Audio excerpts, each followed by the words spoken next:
Mis hijastras me miraron a los ojos y me dijeron que no era su padre, que no tenía por qué opinar sobre su vida ni sobre su familia. Esa misma noche tomé mis llaves, me subí a mi auto y desaparecí. Hoy, están desesperadas, rogando para que regrese. Pero ya no soy el mismo hombre que se fue. Y ellas tampoco son las mismas niñas que crié. Me llamo Ernesto Gálvez. Tengo 54 años, y esta historia empieza hace casi 2 décadas, cuando vivía en Querétaro. Era un tipo común, trabajando como consultor financiero para medianas empresas, tratando de hacer crecer mi negocio desde cero. Ahí conocí a Mariana Reyes, una mujer fuerte, carismática, madre soltera con 2 hijas, Valeria y Lucía. Tenían 8 y 6 años cuando las conocí. Desde el primer día supe que el paquete incluía más que una relación romántica. No solo me estaba involucrando con Mariana, me estaba metiendo de lleno en la vida de esas niñas. Y lo hice con gusto. Cuando nos casamos 2 años después, me aseguré de incluirlas en todo. No legalmente, porque su padre biológico seguía vivo, aunque ausente y completamente desinteresado. Pero emocional y económicamente, eran mis hijas. En poco tiempo, me convertí en el papá que las despertaba para ir a la escuela, el que les enseñó a andar en bici, el que fue a todas las juntas escolares. Las vacaciones familiares a Cancún, los regalos de Navidad, los cumpleaños a lo grande, todo salía de mi bolsillo. Y lo hacía sin pensarlo 2 veces. Mi familia, aunque no de sangre, era lo más importante para mí. Mariana también dejó de trabajar. Yo ganaba lo suficiente para que no le hiciera falta y siempre sentí que era lo correcto. Al principio, todo parecía una vida de ensueño. Mis suegros me adoraban, mis cuñados me respetaban, e incluso empezamos a hablar de invertir en un terreno juntos para construir una casa familiar en San Miguel de Allende. Yo era el Ernesto, el que había levantado a la familia. Pero el negocio empezó a despegar en serio cuando, junto a un amigo de Monterrey, fundamos una fintech que explotó justo antes de la pandemia. En cuestión de 2 años pasé de tener una casa cómoda a tener 2 propiedades, una camioneta blindada y viajes internacionales. Empecé a salir en revistas de negocios, me llamaban a dar conferencias, y todo el mundo me decía lo afortunado que era. Pero mientras más crecía profesionalmente, más notaba algo en casa, me veían como una fuente de recursos, no como un miembro de la familia. La gota que derramó el vaso fue una hospitalización. En 2021, tuve un infarto leve. Me internaron en el Hospital Ángeles de Querétaro durante casi 2 semanas. Pensé que ese evento uniría a la familia, que me cuidarían, me visitarían, me apoyarían emocionalmente. Pero nadie fue. Mariana me mandó un mensaje el segundo día: Valeria tiene un examen importante, Lucía está con el novio y yo no quiero dejar la casa sola. Ni una sola visita. El único que apareció fue David, mi abogado y mejor amigo desde hace años. Fue él quien me dijo algo que me marcó: tienes que abrir los ojos. No eres parte de esa familia como tú crees. Eres su proveedor. Cuando salí del hospital, le pedí a David que revisáramos toda mi situación legal. Cambié mi testamento, revisamos mis cuentas, hicimos un análisis de todas las propiedades y empresas. Y lo que descubrí me heló la sangre. Las cuentas de ahorro que había abierto para Valeria y Lucía, con más de $500,000 cada una, habían sido vaciadas poco a poco por Mariana usando poderes notariales que yo mismo firmé para facilitar las cosas. Una de las propiedades en San Miguel ya no estaba a mi nombre. Se la había transferido a su hermano, Jorge, sin decírmelo. Usaron mi firma escaneada en un documento alterado. Sí, falsificaron. Enfrenté a Mariana una noche. Las chicas estaban presentes. Les pregunté si sabían lo que habían hecho, si entendían lo que significaba. Valeria, con 25 años en ese entonces, me dijo: mira Ernesto, tú no eres nuestro padre. No tienes derecho a opinar sobre lo que hace mamá o lo que hacemos nosotras. Eres el esposo de mi madre, nada más. Lucía agregó: ya estás viejo. Deja de querer controlar todo. Si nos diste algo, fue porque quisiste. No esperes nada a cambio. No recuerdo haber sentido tanto dolor como ese día. Ni cuando me operaron del corazón. Ni cuando enterré a mis padres. Esa misma noche, empaqué una maleta, tomé las llaves del Audi que estaba a mi nombre y me fui. No dije nada. Simplemente desaparecí.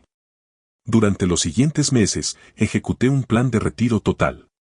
Vendí mis acciones en la empresa y las transferí a una nueva holding en Delaware, blindada legalmente con ayuda de David. Cancelé las tarjetas adicionales, congelé cuentas compartidas, moví todos mis activos a fideicomisos privados. Me mudé a Mérida, compré una propiedad discreta y viví bajo otro nombre durante un tiempo. Mariana intentó contactarme. Primero con mensajes suaves, luego con amenazas. Finalmente, con abogados. Pero al revisar los documentos, se dieron cuenta de que nada de lo que tenía estaba a su nombre. Ella no trabajaba, no tenía ingresos propios, y todo lo que usaban estaba ligado a mí. Sin acceso a mis cuentas, comenzaron los problemas. Valeria y Lucía me buscaron a través de terceros.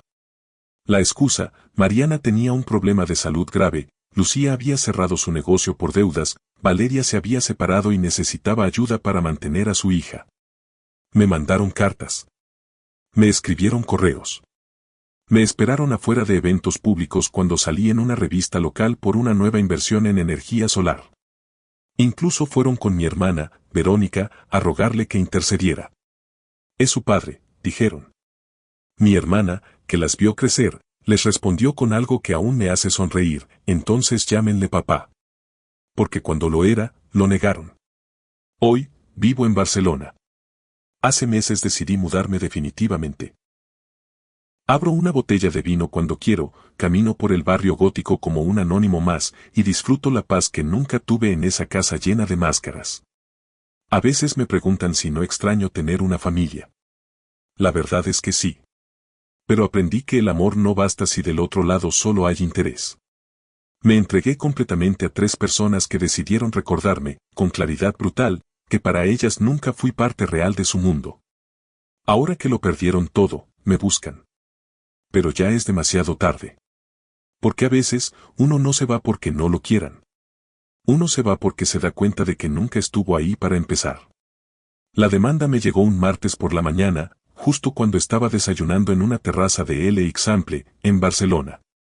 Un sobre grueso, con el membrete de un despacho legal en la Ciudad de México, entregado por un mensajero internacional. No necesitaba abrirlo para saber de quién venía. Lo que no esperaba era el nivel de descaro. Solicitud de pensión compensatoria, restitución patrimonial e incumplimiento de obligaciones familiares. Mariana, mi exesposa, me estaba llevando a juicio. Y no solo ella, Valeria y Lucía, mis exhijastras, también firmaban como codemandantes. Alegaban que, a pesar de no ser su padre biológico, me comporté como tal durante más de una década, y por ende debía seguir cumpliendo con mis obligaciones económicas. Afirmaban, además, que muchas de las propiedades a mi nombre habían sido donaciones encubiertas, que Mariana había dependido económicamente de mí por años y que, por tanto, le correspondía el 50% de todo mi patrimonio construido durante el matrimonio. Incluso intentaban impugnar la legalidad del fideicomiso que David y yo habíamos constituido en Delaware, alegando que había sido diseñado para evadir responsabilidades familiares. No me reí. Pero me dieron ganas. Llamé a David de inmediato. Él estaba en su oficina en Polanco, alistando otro caso, pero al escuchar mi voz, lo dejó todo. Te dije que no habías visto lo peor de esa familia, me soltó, directo, sin anestesia. A la semana ya teníamos reunión en su bufete, Bufete Alarcón y Asociados, uno de los más duros en temas patrimoniales y familiares en Latinoamérica. David había armado un equipo de 5 abogados, entre ellos Laura Cervantes, especialista en litigios civiles de alto perfil, y el tiburón del grupo, Víctor Luna, es juez federal y ahora litigante. Ellos iban a encargarse del juicio. Primero, se analizaron todos los movimientos financieros de los últimos 15 años, aportaciones, transferencias, firmas, poderes notariales. Todo. Documentamos pruebas de cómo Mariana y sus hijas usaron el dinero para fines ajenos a su supuesto bienestar, cómo me excluyeron cuando enfermaba, cómo falsificaron mi firma en al menos 2 documentos de transferencia de propiedad. La defensa tenía que demostrar 3 cosas clave. Que yo no tenía obligación legal con Valeria y Lucía, por no haberlas adoptado legalmente. Que las aportaciones económicas a Mariana y a ellas fueron voluntarias, no compromisos permanentes. Y que la separación de bienes estaba clara y legalmente establecida desde nuestro matrimonio. El juicio se llevó a cabo en el Juzgado de lo Familiar de la Ciudad de México, en la calle Niños Héroes, una estructura de concreto gris, vetusta y saturada de casos complicados.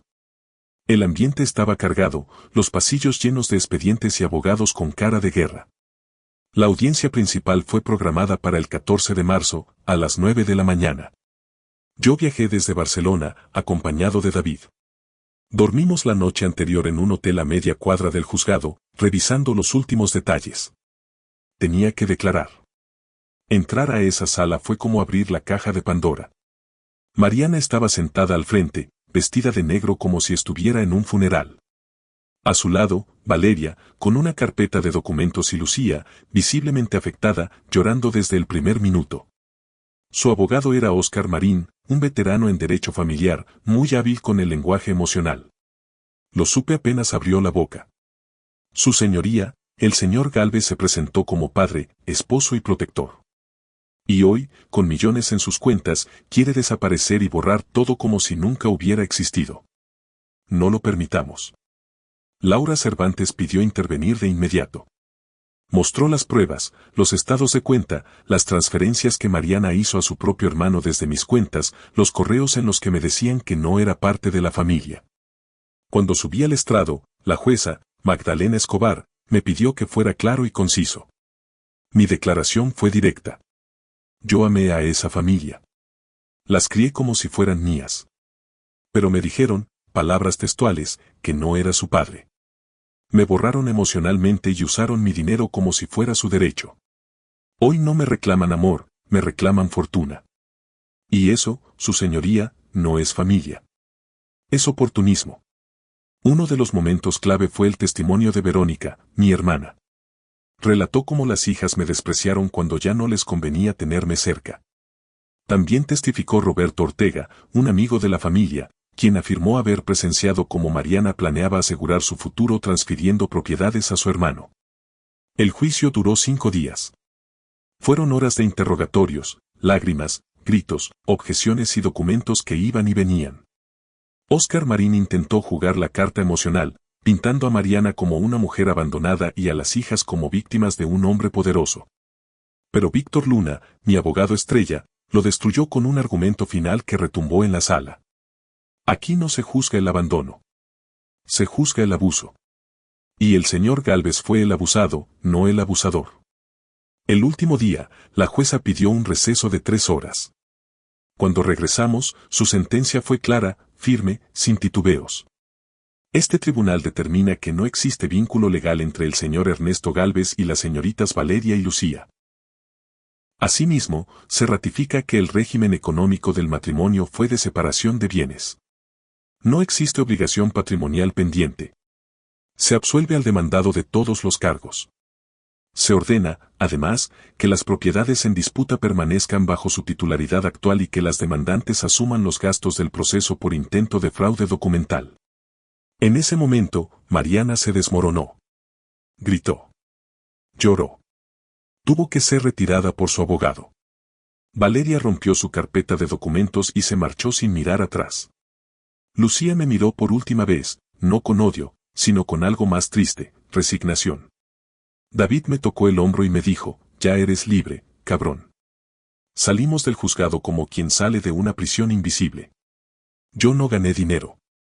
Lo que gané fue algo más valioso, la tranquilidad de no deberle nada a nadie que me quiso solo por lo que tenía. Han pasado poco más de 2 años desde aquel juicio que me liberó, legal y emocionalmente, de la familia que creí que era mía. Muchas veces me preguntan si tengo curiosidad de saber qué fue de ellos. La verdad es que no al principio. Me enfoqué en mí, en sanar. Pero como todo lo que un día amas, algo dentro de ti quiere saber si siguieron adelante o si por fin entendieron el daño que causaron. Lo que encontré, sin buscarlo del todo, fue una historia de consecuencias. Naturales, crudas, inevitables.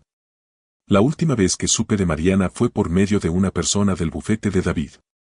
Tras perder el juicio, tuvo que vender la casa en Querétaro, la misma en la que construimos juntos. No por voluntad, sino porque estaba embargada parcialmente para cubrir parte de los honorarios legales y las deudas acumuladas por años de malos manejos financieros. Actualmente vive con su hermana, Patricia, en una colonia modesta de León, Guanajuato. Trabaja como asesora de ventas por comisión para una empresa de suplementos alimenticios. La vida de lujo se esfumó. Sus tarjetas fueron bloqueadas, perdió acceso a todas las cuentas que usaba antes y los pocos bienes que tenía a su nombre fueron embargados o vendidos. No ha vuelto a tener pareja estable, según me contaron. Hace un año intentó iniciar una demanda por violencia patrimonial en otro juzgado, pero fue desestimada por falta de pruebas y porque ya existía sentencia firme. Legalmente, no tiene por dónde entrarme otra vez. Y lo sabe. Valeria era la mayor. La más decidida, pero también la más altiva. Después del juicio, su vida dio un giro lento pero irreversible. Perdió el apartamento que yo le ayudé a conseguir, porque no pudo seguir pagando la hipoteca. El negocio que tenía, una tienda de ropa online que yo financié en sus inicios, se vino abajo por mala administración y deudas con proveedores. Actualmente vive en Guadalajara, en una zona clase media-baja, con su hijo de 1 año, producto de una relación fallida con un abogado irónicamente, uno de los asistentes del despacho que la representó en el juicio. Trabaja en una empresa de telecomunicaciones, en un call center, atendiendo clientes. Horarios de más de 8 horas, sueldo fijo, sin prestaciones completas. Lo que me contaron, a través de un conocido de su antiguo círculo, es que ha cambiado. Ya no habla con el mismo orgullo. Incluso ha dicho que la cagaron con todo lo que me hicieron. Que fue Mariana la que las metió en ese pleito legal y que ella solo siguió el plan. Ahora enfrenta la maternidad sola, sin ayuda del padre del niño y sin recursos familiares. Sí, porque ni Mariana ni Lucía pueden ayudarla. Lucía era la más emocional, la que lloró en el juicio. A diferencia de Valeria, ella nunca logró completar su carrera. Se cambió de licenciatura 3 veces, todas financiadas por mí en su momento. Cuando corté los recursos, quedó a la deriva. Y lo peor fue que, al intentar sostener el nivel de vida que tenía antes, empezó a endeudarse. Se mudó a Puebla, a un pequeño departamento que comparte con una amiga de la universidad. Trabaja de forma intermitente como asistente en una tienda de fotografía y hace ilustraciones por encargo en redes sociales. Su situación emocional no es estable. Hace 1 año fue internada brevemente en un centro psiquiátrico por un episodio de ansiedad severa y ataques de pánico. Desde entonces está en tratamiento con medicamentos y terapia. No sé si algún día querrá reconstruir algún tipo de contacto. A diferencia de Valeria y Mariana, ella nunca me insultó directamente. Pero tampoco me defendió. David fue el héroe silencioso de toda esta historia. Después del juicio, lo invité a formar parte de un nuevo fondo de inversión privado que abrimos en Madrid. Ahora viaja constantemente entre Ciudad de México, Madrid y Barcelona y está construyendo un portafolio de clientes europeos. Él también me ayudó a cerrar legalmente todos los frentes con Mariana y las chicas. Cada intento de contacto indirecto, correos, mensajes a través de terceros, solicitudes de mediación es redirigido a su equipo legal y archivado. No hay más puertas abiertas. Verónica, mi hermana, vive en Oaxaca, más unida que nunca, fue testigo clave en el juicio, sigue siendo mi mayor apoyo emocional. Se mudó a un rancho en Oaxaca con su esposo, donde abrieron un pequeño hotel boutique ecológico. Hablamos por videollamada cada semana. Fue ella quien me empujó a tomar terapia. Me dijo una vez: a veces el amor más puro es el que uno se da cuando deja de mendigar lo de los demás. Tiene razón. Gracias a ella, dejé de culparme por todo lo que pasó. A veces la vida no castiga con tragedias, sino con lecciones lentas. Nadie de ellos está en la cárcel, ni han muerto, ni viven en la calle. Pero si enfrentan algo más duro, el peso de sus decisiones. Lo que construimos juntos durante más de 10 años se vino abajo no porque yo lo destruyera, sino porque lo dejaron podrirse desde adentro. 2 años después, yo sigo construyendo. No desde el resentimiento, sino desde el aprendizaje. Y yo, a mis 56 años, soy un CEO retirado, viviendo en Barcelona en un apartamento moderno en El Born, una de las zonas más tranquilas pero vibrantes de Barcelona. Tengo una vista preciosa al Parc de la Ciutadella, y todas las mañanas bajo a caminar con mi perro. Sí, adopté un Golden Retriever que me sigue a todos lados, y luego desayuno en el mismo café donde solía recibir llamadas de abogados hace años. Ahora, esas llamadas no existen. Estoy semiretirado. Invierto en startups de energía limpia y biotecnología a través de una firma que abrí con David y otros 2 socios españoles. No tengo oficina fija. Trabajo desde casa o desde cualquier rincón con wifi. Mis ingresos son más que suficientes. No presumo de lujos, pero tampoco me privo. Me convertí, sin buscarlo, en un hombre libre. Lo más importante es que me siento en paz. La terapia que empecé luego del juicio me ayudó a entender que mi error no fue amar, sino haberme aferrado a quienes no querían recibir ese amor. Lo di todo y me vacié. Pero aprendí a llenar mi vida con otras cosas, amigos nuevos, proyectos personales y momentos de silencio que antes me incomodaban y ahora son mi tesoro. Ellas siguen recogiendo los pedazos. Pero ya no me toca a mí ayudarles a pegarlos. Esa fue una elección que hicieron solas, el día que me dijeron que no era parte de su familia. Y ahora, por fin, no lo soy.